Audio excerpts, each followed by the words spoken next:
And I think that so many people are scared to take the first step towards whatever that dream or that goal is, whether that's job related, relationship related, fitness related, whatever it happens to be. I think a lot of people are scared to take that first step because the mountain seems so big.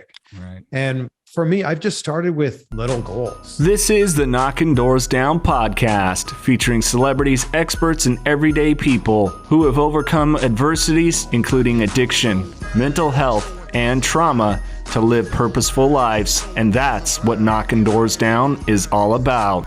This episode of Knocking Doors Down, I'm talking with the one and only Chris Van Vliet, aka CVV. He is known for his YouTube channel interviewing various celebrities and his podcast Insight with Chris Van Vliet. The reason I want to talk with him is he's huge on daily gratitude and the practices that surround that.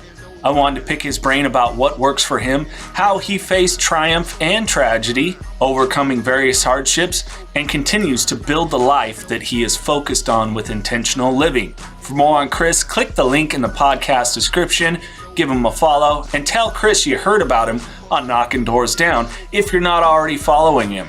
And I'm Jason LaChance, the host of Knocking Doors Down. I do this podcast because I continue to grow through my addiction recovery. I want to share the stories and knowledge from others and pick their mind about what has led them to success, which is what Knocking Doors Down is all about.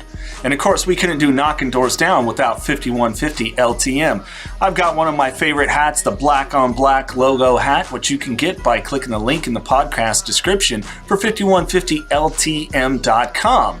And use the code KDD20 for 20% off. 5150 is a lifestyle brand with purpose. Not only do they have a ton of great gear, as well, partial proceeds benefit the Carlos Vieira Foundation and their 3 programs, the Race to Be Drug-Free, the Race for Autism, and the Race to End the Stigma.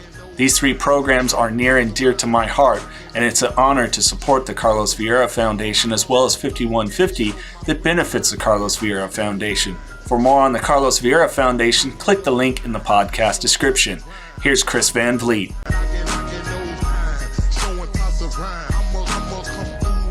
CVV, Chris Van Vliet, thanks for joining me on Knocking Doors Down. Jason, thank you so much for having me on. And I appreciate the mic game you got here. There's nothing better than the Shure SM7B, right? Oh, it's a requirement, right? If we're going to do this, let's do this right. You're doing this right, yeah. Well, man, I mean, I could probably go for a couple hours, but I really want to dig in because you've been talking a little more. You did a great podcast recently where 3 things you learned from John Cena. So I really kind of want to start. I'm like, how do I get into the mindset of Chris Van Vliet? I'm going to flip it up on him a little bit. 3 things you're grateful for today. Yeah, I like that. Well, I start every day with that. So for me, it's I'm grateful for my health and so grateful for the opportunities that being healthy has, allowed me. There's that great quote, and I'm going to, kind of paraphrase it, but it's the healthy man has 1,000 problems and the sick man has 1. And I love, priority is health is a priority for me. So health for sure, my family, and that extends to my fiance, my mom and dad, who are incredible, my sister, my niece and nephews. So happy that they're all healthy as well. I'm super grateful for that. And just grateful for opportunities, man. Like the fact that you and I are able to connect in real time while we're in different cities. Yeah. Like it's such an exciting time to be alive, exciting time to be a content creator. And I'm grateful for that every single day. Yeah. Well, you are one of the best, and I want to pick your brain. At least for me, you are and been an inspiration to keep me motivated through some hard times, to keep doing what I do. But, I really want to dig into that discipline because one of the things that really hooked me was you always ask every guest about gratitude, time permitting, of course. And so I was like, I got to understand this guy a little bit more. What was Chris like as a kid, and what was kind of family like? Was this a molding that your parents kind of put on you, or were you pretty much always a self-motivated individual? I just kind of always realized that there's the good in every situation, is the bad in every situation. Mm-hmm. And it's up to you which one you want to focus on in every single moment and in every single day. So that's always been a big thing for me. And look, we all have bad days, right? But I would rather try to have more good days than bad days. So, growing up, I just feel really fortunate and grateful that I had an amazing example of love and companionship and positivity from my parents who are still together. They've been together for 48 years. And I think that having that kind of as the core, as the anchor, has really helped. Right. And it's also funny that like when you grow up, you think up until like age 4, 5, 6 or something like that, you think that every household functions the way that your household does. Right. And then you like get to school and you start to meet friends as you're going through elementary school and you're like, oh, you guys don't do like that thing, or this isn't like a commonplace thing. And then, you start to add up all those different experiences and you go, man, I'm just really, really lucky that this is the life that I get to live. Yeah. When did the bug for broadcasting hit you? I was a kid, grew up middle of nowhere, kind of, bit of an unstable home. So things like radio, sci-fi, TV, comic books, pro wrestling, they were kind of that companion for me. Yeah, for me, it was real young.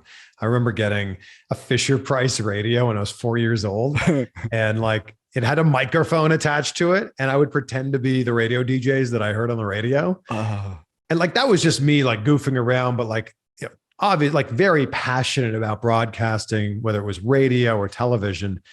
I honestly never thought it could be a job until much later on in life. Right. But I always loved the idea of presenting. Like I loved the idea of being able to hold a microphone, whether I was the vice president of the student council and giving a speech.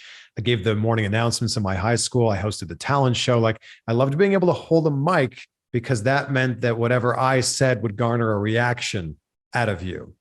So that was always something I was really drawn to. And I did plays. I acted in plays when I was growing up. And then it was like, I went to school for communication studies. I went to college for communication studies, but I had this epiphany in my senior year where I was like I'm having the best time in school right now. I live with 4 of my best friends. We would love to, drink beer and go out to the bar. And then you would, decide if you felt like going to class the next day. And sometimes a 10 a.m. class was far too early and sleep through it. Sounds familiar. That's a lot of people's college experience, right?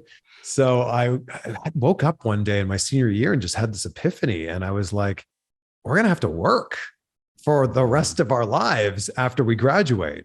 And it will no longer be like, do I feel like going to work? Am I up for it? It's like, no, you got to go to work. Like that there's no two ways about it.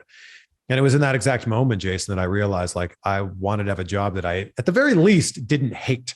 But if I was really lucky, maybe a job that I would love doing. And that's when I reached out to every radio station and every TV station in my college town and just tried to start to get the ball rolling for when I did graduate, maybe, possibly, hopefully things could line up and I could get actually paid to do it one day.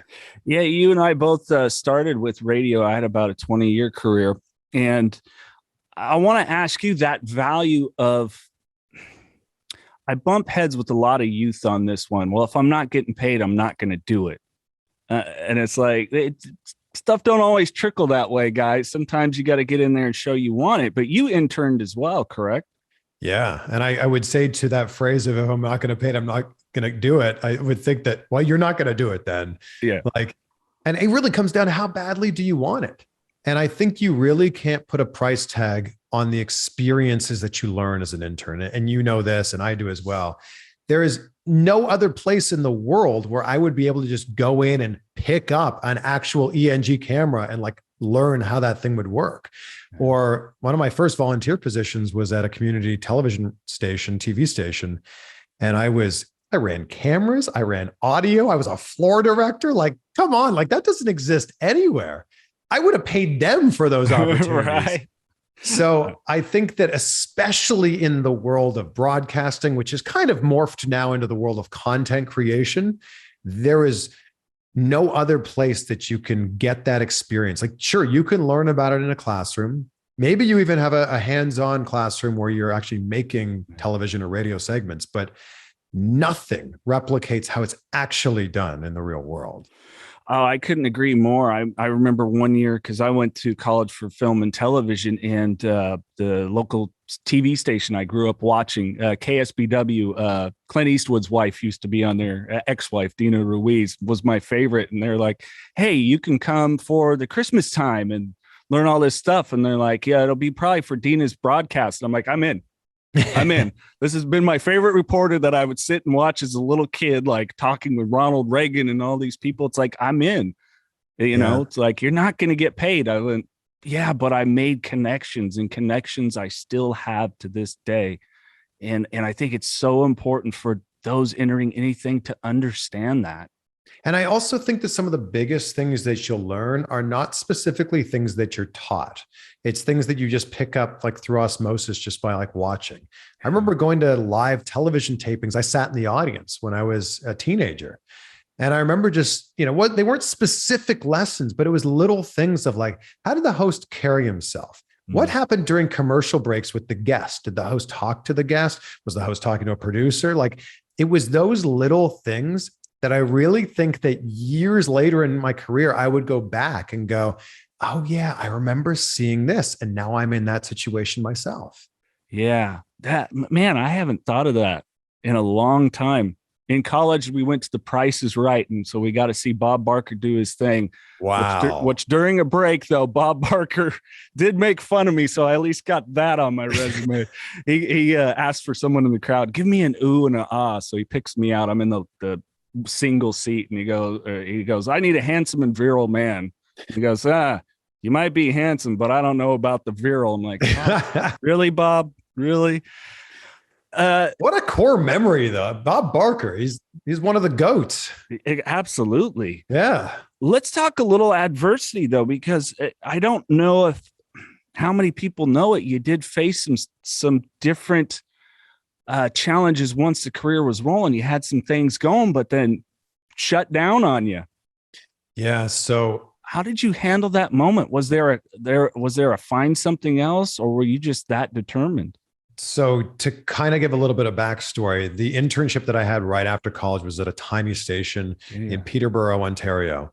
That internship turned into, in 2 weeks, me being on TV as an intern, like an intern reporter, which kind of just like their way of going, do you have it or do you not? That internship ended up turning into a job. I was there for like 18 months as a news reporter and news anchor at 22 years old. And I was like, I really want something where I can showcase a little bit more personality. And in Canada, where I'm from, we have Much Music, which is kind of like the Canadian MTV, and they also have MTV2 or MTV Canada. There was an open casting call, and long story short, I ended up getting this job, but it was in Vancouver. And the way I got the job is I knew the name of the person doing the casting. I sent my stuff in, and I didn't hear back from them. I'm like, but I feel like this job is like within reach for me. I called up the TV station. I said, hi, is so-and-so there? And they said, sure, one moment. And I actually was asking for the person that was doing the hiring. And I'm like, hey, I'm going to be in Vancouver next week. Vancouver's like Seattle. I was living in Toronto. It's like 3,000 miles away. I'm going to be there next Thursday. If I could come by and talk to you about the job, that'd be great. Well, if you're going to be here, sure, come on by. So I ended up getting the job, I think, only because I made myself available and put myself in the city and then in the room. Right. And then a year in, one big media company bought another one and they merged together and our show got canceled like in an instant. And I'll never forget it. I was like sitting there at my computer, like normal day of work, typing away. And we thought, oh, this new media company, they're going to buy us a new studio. Like, it's amazing. And we're like waiting for the announcement of like, when's our new studio going to be announced? And my boss came in and was just like, hey, everybody stop what you're doing. They just canceled the show. And I'm like, well, what do I do now? And I had to make a really big decision. Do I stay in Vancouver, where I had moved for this job, where I didn't really know anyone outside of my colleagues? Or did I pack up my car and drive the 47 hours back to my parents' house and try to figure it out again? And that's what I decided to do. I knew there were more opportunities in the Toronto market than there were in the Vancouver market. So yeah, I packed up my 1995 Robin's Egg Blue Toyota Corolla and made the 47-hour drive across 5 days, a road trip with one of my best friends. I flew out Greg and we drove back. And then I was unemployed for 7 months. Wow. And it was tough because I was basically doing exactly what I wanted to do. I was interviewing the biggest celebrities in the world, musicians and comedians and actors and directors. And then out of nowhere, I felt like the rug kind of got swept out from underneath me and I wasn't ready for it to be done. And I was applying for all of these other jobs and I was auditioning for all these other TV shows. And it just wasn't clicking. It would be down between me and one other person, me and two other people, and then would go to somebody else who might have been older, maybe already worked with that company before. And I was just starting to get really frustrated because if I couldn't find a job in my own country of Canada, I felt like I was going to have to look elsewhere. And that's when I ended up getting an agent in the US. And that was kind of what got the ball rolling. I ended up getting another job in Toronto hosting an entertainment show there, but it was through that time and that adversity that I went, I gotta try everything. And why not just swing for the fences? Yeah. Was there ever a big believer in like the worst that you can hear is no. Like if I submitted my stuff to all these agents in the US and they said, yeah, you're not really what we're looking for, I would have gone, okay, cool. I'll just work on getting better. Yeah. But I was just like, I'm going to swing for the fences. If it doesn't work out, that's okay. At least I knew that I tried. Yeah. And I think that's a really undervalued thing that I see a lot of sensitivity towards, and I get it, but like no's okay. Yeah. We have to be more comfortable with rejection. It's just a part of life. You're going to get lots of no's. And as a matter of fact, it's a good thing because then it sets a boundary and you can kind of gauge and figure out then the next path, don't you think? Well, I think it's important to just know what direction that you're headed in. Mm-hmm. And I think that if you don't like to hear no, like then you're not going to get very far in life. And I think that the biggest problem is that a lot of people fear no, and they don't even bother asking. And I'm sure that you have lots of friends like this, Jason, where it's like, well, you know, I mean, they wouldn't want someone like me anyway. So I didn't even bother. It's like, well, how do you know? Like, how do you know? And also sometimes no for this one specific thing leads you to a yes in something that's like adjacent to it. Yeah. Like you see that a lot in the world of acting where you might not be right for this role, but you read for this casting director and they remember you. So now when something comes along 6 months from now that you're perfect for, they go, oh, hey, Chris, you weren't right for that other one, but we thought you were great. Do you want to audition for this one instead? Yeah. No, and you're right about that because I myself have had that quit before you get going kind of thing. It's something I've personally had to do a lot of work on. It's a big struggle with that confidence. You know, some people have positive ego, some people have negative ego, and mine's kind of been zero at times. So it's just like, you don't exist to these people. Why try?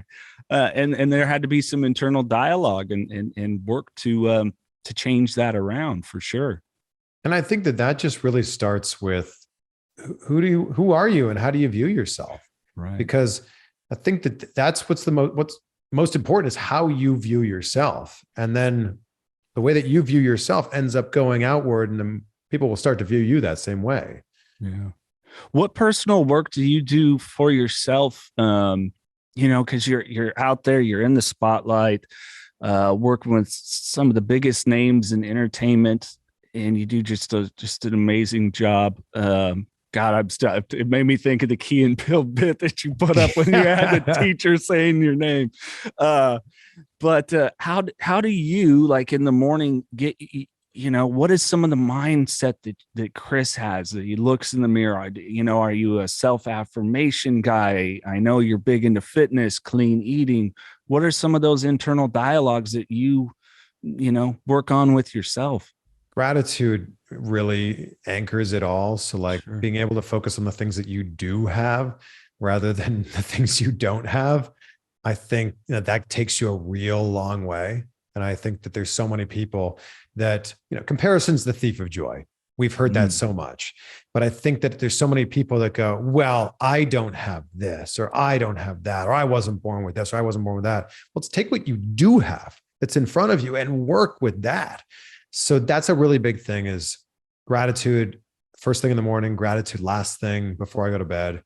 And fitness is another thing for me where, you know, there is I'm not any sort of a scientist or doctor or anything, but there is something physiological that goes on in your brain when you're moving your body. And that, I think, has helped so much. So there's not a day that goes by that I don't do something, whether it's going for a run, a walk, going to the gym, something. And then also breath work. Like breath work has also really helped. And that's been something I've been doing maybe the last year or so, but doing breath work and just being able to control your breath. And it's a form of meditation too, but that's been a big one for me. Yeah, I've recently had people getting me into that. I'm in this awesome recovery group, and the leader of it, he does a lot of breath work. And my brother's huge on the Wim Hof stuff. You know, like, me too. Are you? So I just bought a cold plunge. Did you? How is that working for you? My brother challenged me. Hey, at the end of all your showers, 2 minutes, turn it to cold and breathe through it. And I'm getting there. Look, 2 minutes is a big start. I would say start with like 30 seconds, because something that happens, the initial, like your skin goes, I don't want to be in this. Right. But then once your skin gets numb to it, you actually start to get the effects of like your core body temperature, like kind of regulating. It's an incredible thing. And I made it my goal this year to not get sick. So better knock on wood here, because we got like 5 weeks left in the year. But I was always one of those people that if I got a cold, it would just kind of linger for maybe 2 weeks, just a little, runny nose, a little bit of a cough. It would just linger. And I said, this is going to be the year where I put my health at the absolute forefront of the movement that I do in the gym, or the movement I do, around my house, but also the things I eat, and like the breath work and all of that, the vitamins that I take. And here I am now, it's, middle of November, and knock on wood, right. Good. But that's a really big thing for me. Yeah, that's thank you for sharing that. Funny, you're talking about getting the colds and stuff. Isn't it the worst as people that we use our voice for a living, and it always is the thing that ends up getting the infection or something? The worst. Yes. And I feel like I'm one of those people that when I do get a runny nose, like I start to sound like this. Nobody wants to hear this voiceover, Right. Yeah, I'm here with Dwayne the Rock Johnson. Yeah. How's it going? Shoot. Hey, congratulations on the engagement, by the way. Thank you so much. That's really just awesome. I love hearing it. Hopefully I'm going to be talking with Dane Cook here soon too, and him kind of going through that. So I like to ask, motivated individuals, how is it that you really view a relationship? And I ask that because a lot of people, I think, when they see celebrity, and I put you in that category, whether you do or don't, that it's just all this sunshine and rainbow stuff. But there's just so much work to a successful relationship of any kind, be it romantic, business, whatever. And I think that relationships go through a lot of different phases. Right. And I know a lot of people who, once the sunshine and rainbow phase kind of fades away, you go, oh, wow, this isn't for me anymore. And that's why, I'm sure you have a lot of friends, as do I, where they have a lot of relationships that end at like the 6 to 9 month mark, where like that honeymoon phase has fizzled out. So this is the first time in my life where I've had a relationship that truly feels like a partnership. Like it truly feels like we are in this together. Like, hold my hand, let's do this through thick or thin. And it's such a deeper love on like, it's such a different level. Yeah. Like I love this woman, Rachel, on a completely different level, like as a human being to her core. Like, and I think that that's something that I've never had before. I've dated many incredible women in the past, but no one like this. And it, they say that, so cliche, that, when you know, but I really did. Like we had our first date, and I think that we both were like, this is unlike anything we've ever experienced before. Like, let's do this thing. And I think the biggest thing about any relationship, if you want it to work, is intention. Mm-hmm. What is the intention that you're bringing to it? And I think a lot of times there's right person, wrong time. And it's just that, like if I had met Rachel when I was 25, this would not have worked out at all. thankfully met her, at this age, and it did work out. So I think it's just right person, right time with the right intentions. And yeah, it's she's incredible. As an individual, I love that you spoke about intention. As an individual, you've got so much going. I know you are an intentional liver. Are you a real kind of organize yourself and how it is, like really a pretty planned out, solid person with that? For the most part, I'd say, yeah. But I'm also like, I'm pretty spontaneous and I'm pretty like up for anything. But at the night before, I write down all the things I'm going to do that day. It's right next to me here. And then I cross them off as they happen throughout the day for two reasons. One, it does keep me organized. And I go, okay, well, I've got this at 12 and then this thing at 1, and so on. But also at the end of the day, you cross off some pretty big things and you go, man, like what a successful day today. Like right. I wasn't just busy for the sake of being busy. I was busy like working towards something and actually being productive, because there's a huge difference between being busy and being productive. So yeah, I also live and die by my iPhone calendar. I can relate. And you're right. That's a good distinction to make, busy and productive. And how do you view a productive day over a busy day? I think it's so funny that like whoever created this idea of a 9-to-5 work day, like it just doesn't make a lot of sense, because in those 8 hours, if you're working in an office, are you working all 8 hours of that day? Right. It's always so funny to me that if you have a dentist appointment at 2:00, you somehow magically get all your work done in 9 to 2 instead of 9 to 5. So I'd actually say that the person that does the 9 to 2 with the dentist appointment at 2:00 is probably being a lot more productive than the person who's just being busy. Remember that old Seinfeld thing where George had figured out a way to not work that hard by looking flustered anytime someone came by his office? I feel like that is so much of office culture, is just like, or like, I always talk about how like you'll walk down the hall, and I never want to be one of those people that didn't enjoy their job or couldn't enjoy Sunday because Monday was the next day. Yeah. How many times have you walked down the hall and be like, hey, yeah, well, it's Monday. Like, I didn't ask what day of the week it is, but okay.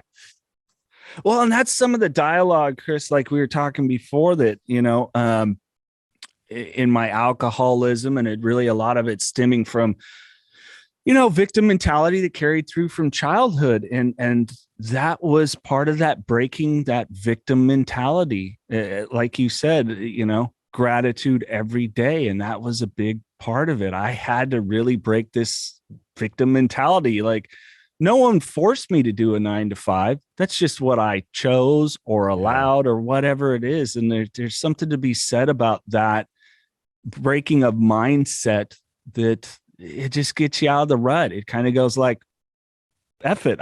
This isn't what I want to do for a living. I'm going to go do what I want to do, and I'll figure the rest out. And I think a really big part of that is starting off small. And I think that so many people are scared to take the first step towards whatever that dream or that goal is, whether that's job related, relationship related, fitness related, whatever it happens to be. I think a lot of people are scared to take that first step because the mountain seems so big. Right. And for me, I've just started with little goals. Like when I started reading, you'd get a book and you'd look at it and go, 250 pages, that's crazy. Like that's so much time. And then I just started going, what if I could just read 2 pages a day? So, the left side and the right side every single day. And then I go, well, that means I'll read this book in about 125 days. Man, that means I could read like 3 books this year. Oh, that's 3 more books than I've ever read my whole life. And I think it's those things, like you don't have to, if you aren't working out right now, you don't need to start training for a marathon. You don't need to get in the gym and start lifting like you're Ronnie Coleman. I think it's important to just like take the first step, start going to the gym, maybe 3 days a week for 20 minutes or half an hour, instead of going, man, I'm going to dive in 6 days a week, an hour and a half each session, like I'm The Rock. I think it's important to like start off small, then celebrate those little wins. Yeah. Yeah. I see that with my own life. because I was pretty successful in my first attempt with being sober, and then I fell off. But when I had that first attempt, one part of that measuring, going back and journaling, was like I was so gung ho, all or nothing to the extreme, and it was literally the term like a dry drunk or dry addict, because I was a crazy nutcase when I was drinking, and I was crazy nutcase when I was sober with this stuff.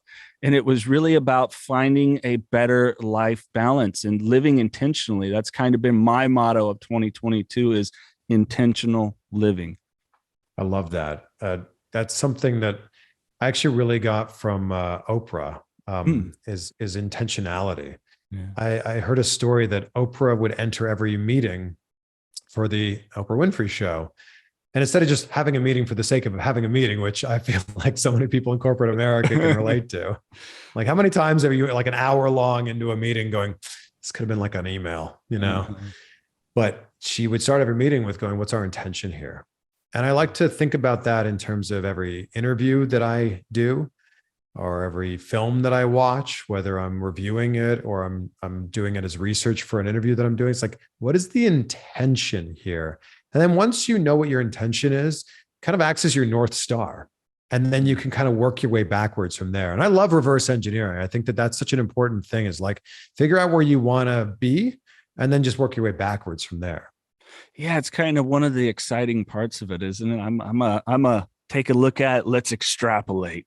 Me too. Yeah. No, like I think that far too often we just see the finished product. And that's, I think social media has a lot to blame for that.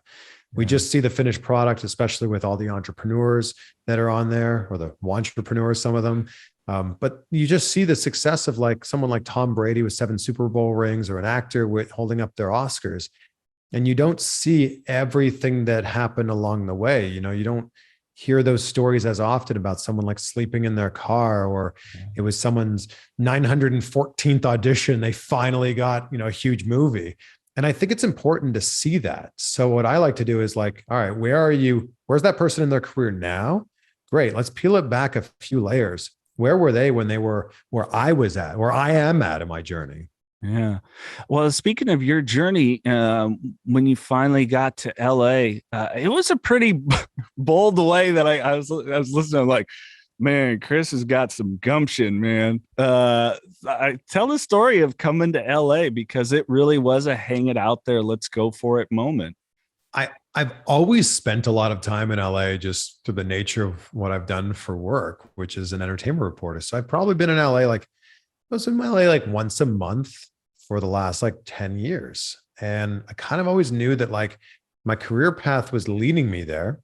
And I was planning to move on March 16th of 2020. So we had a going away party planned for me that weekend. And I think that our first indication that things weren't so right in the world is the brewery where we were going to have the going away party was shut down. We're like, ooh, okay. All right. Well, it's probably just shut down for like, we'll just move this to another brewery. And then we moved, and then that brewery was also shut down. And then I went, okay, now this is like a real thing. So my March 16th turned into, it was like, I'll move in a week. All right, I'll move in a month. I'll move in another month. And it just kept getting pushed back further and further. And I kind of went, it's either going to happen now or it's not going to happen at all. And I also felt like I really had that FOMO, because if you remember like the middle of 2020, we kind of had these like peaks that like things were going to open up. Like remember it was like, it's going to happen in Memorial Day. 4th of July, it's going to happen Labor Day. Like, and we kept having these like benchmarks. And then it was like, everything will be fine by Thanksgiving. I mean, Christmas, everything will be fine by Christmas. Kept, the goalpost just kept getting moved further and further back. So right around the right around the Memorial Day, I was like, I'm going to move out there. Like I'm going to set my intention, but I'm going to start to like make this happen, and moved out in the middle of July. And I was like, as long as the gym is open, I'm okay. As long as I can go to the gym. And this was the point where in LA, you had to go to the gym wearing gloves and a mask.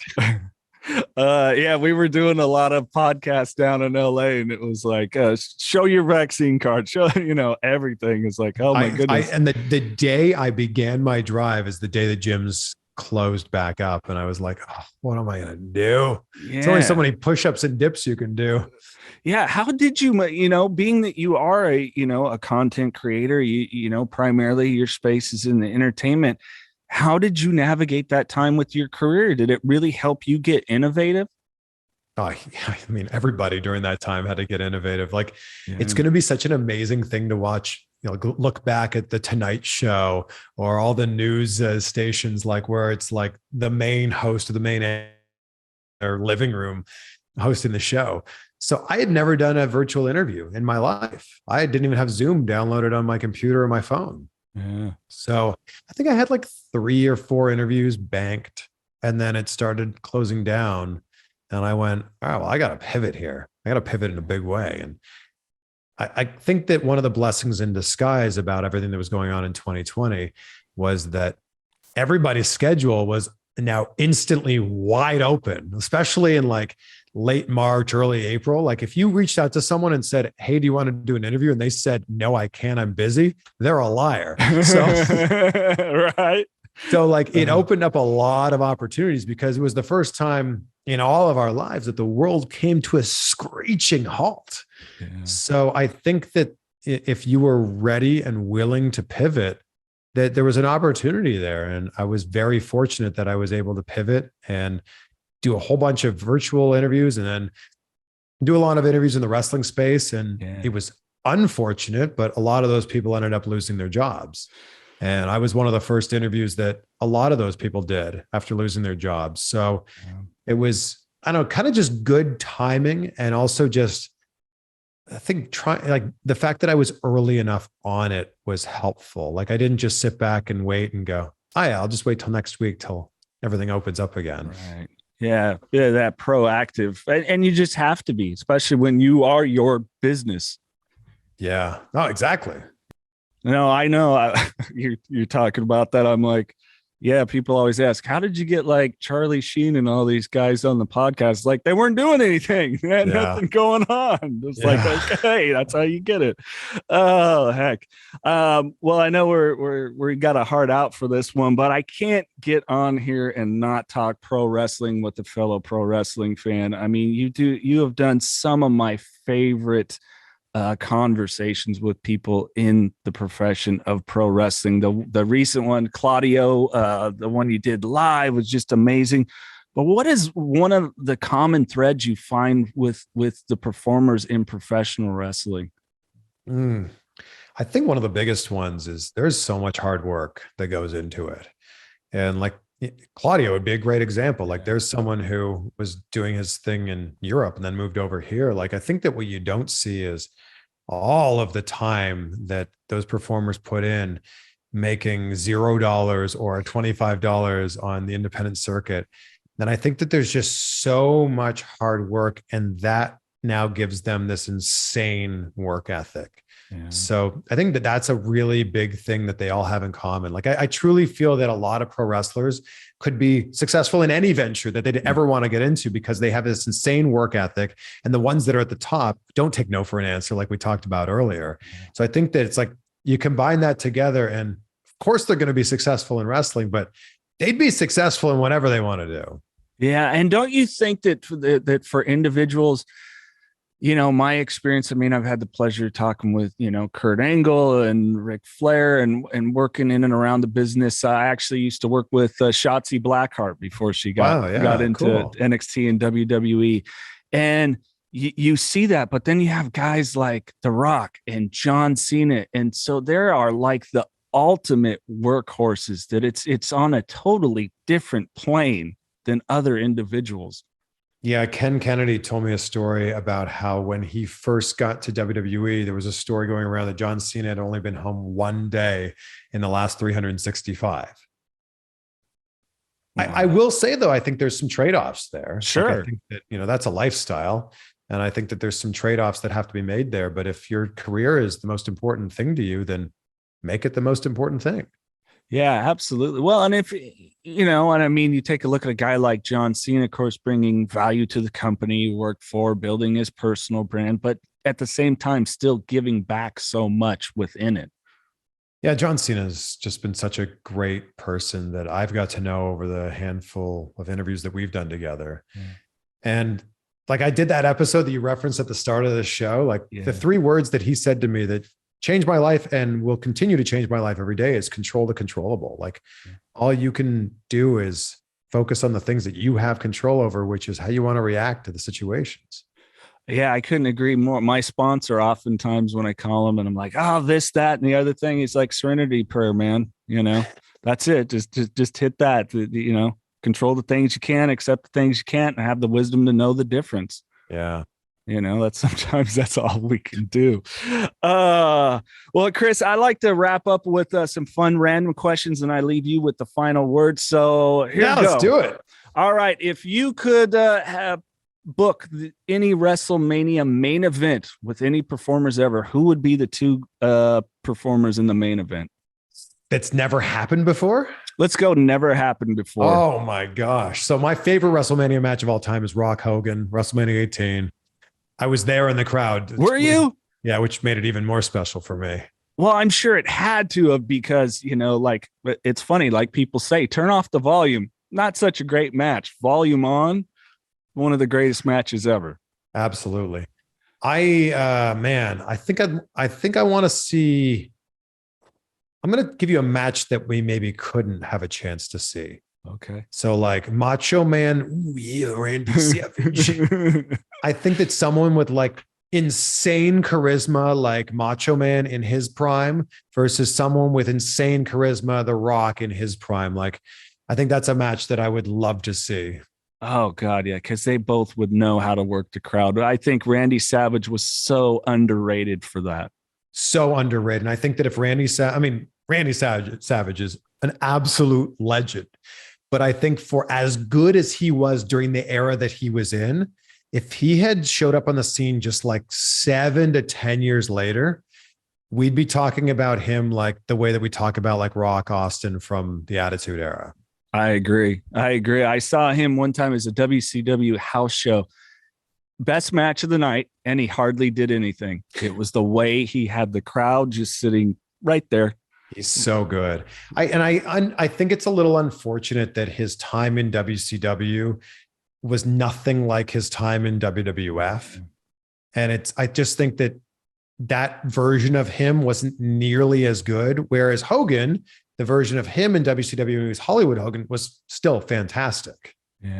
Yeah, absolutely. It kept that momentum rolling for him in a different direction. Biggest heel turn of all time. Oh yeah, we could go on and on about that. I could do an hour alone on that brilliance. It truly was. I mean, how many of us all of a sudden were at the edge of our seats every Monday night, spending hours and hours, kept me out of trouble. Anyways, okay. Chris, you write your book, which I encourage you to, because I think that, we hardly touch the surface of the man that is Chris Van Vliet, but they license it for a TV show or movie. Who would you want to play you as an adult? And it could be anybody. Mm-hmm. Oh man, who's going to play me?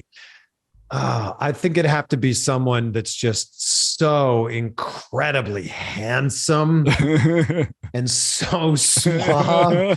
Charisma is just oozing out of them. So, I mean, I think that I'll just go with a fellow Chris here. I'll either go Chris Evans or Chris Hemsworth can cut his hair and look, none of those look anything like me, but their name's Chris. It works, man. I've been told on a few occasions that I look like Henry Cavill. So if Henry Cavill could do whatever version of this Canadian American accent that I have now, which of course he could because he's an incredible actor, maybe him. I've interviewed Freddie Prinze Jr. and become friendly with him. And it was funny when I did the interview with him, he's like, bro, it's like, this is like me looking like a time machine here. That's funny. I was thinking that myself. Quick question about ego. How do you keep it in check? Are you just coming up with these off the top of your head? That's one that I had wanted to ask you, but I forgot to sneak in earlier. Oh. But I didn't want to leave this conversation because, again, I am a fan of your work. And as I learn more about you, a fan of you as a person. And it's something that I've really had to start to be okay with some areas not being humble. Like, I am a loud and proud voice of mental health and recovery community, and I bring value to that. But at the same time, don't allow it to make you a dick. So I ask you, because you're in this situation where you work with all these different people, you get the accolades and things how does Chris keep his ego in check? I think the biggest thing for me is if I'm the smartest person in the room, I'm in the wrong room.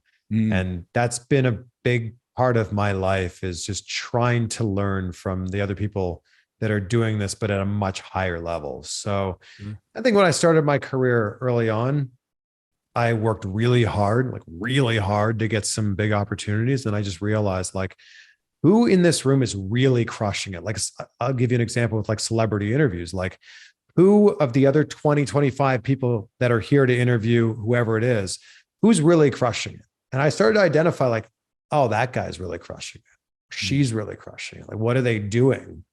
And that's been a really big thing for me, is going, all right, I may think that I'm doing well, but then when you start to see where someone else is, you go, oh, I've still got a long way to go. So I think that there's a fine line between confidence and arrogance. And I feel like once you start to go over that line, I think that that's when you're in trouble with your ego. Yeah. Thank you. It's one thing I wanted to ask you, because you are one of those people where if we were in the same room right now, I'd be like, that guy's crushing it. So that's, I appreciate that. Oh, that's very kind of you to say. Thank you. Absolutely.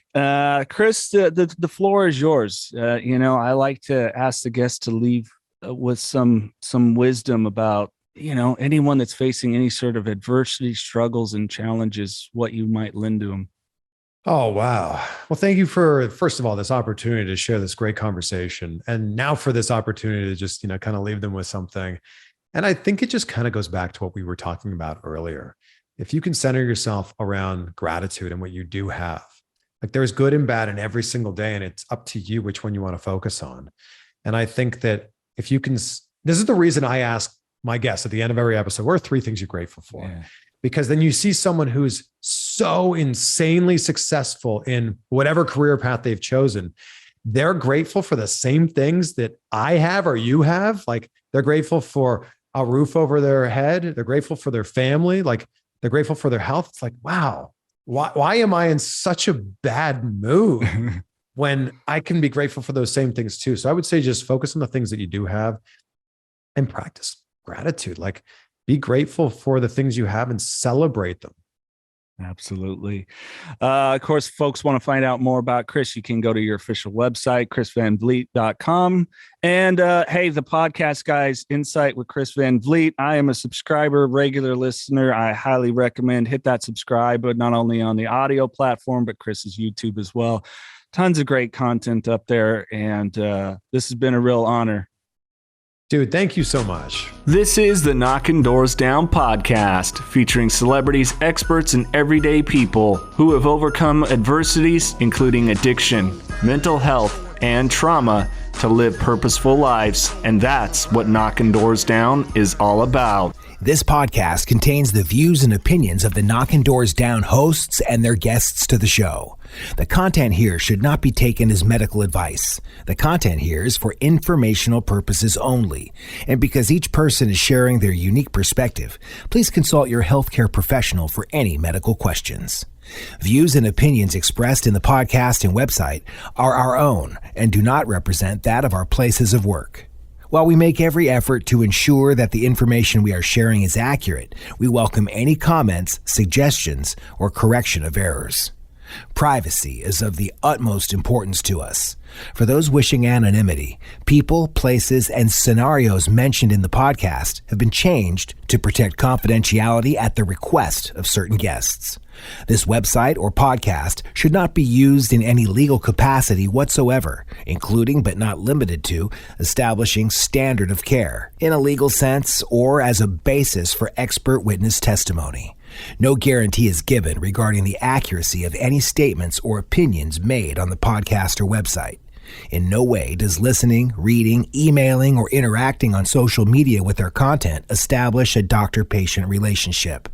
If you find any errors in any of the content of this podcast or blogs, please send a message through the contact page. This podcast is owned by KDD Media Company.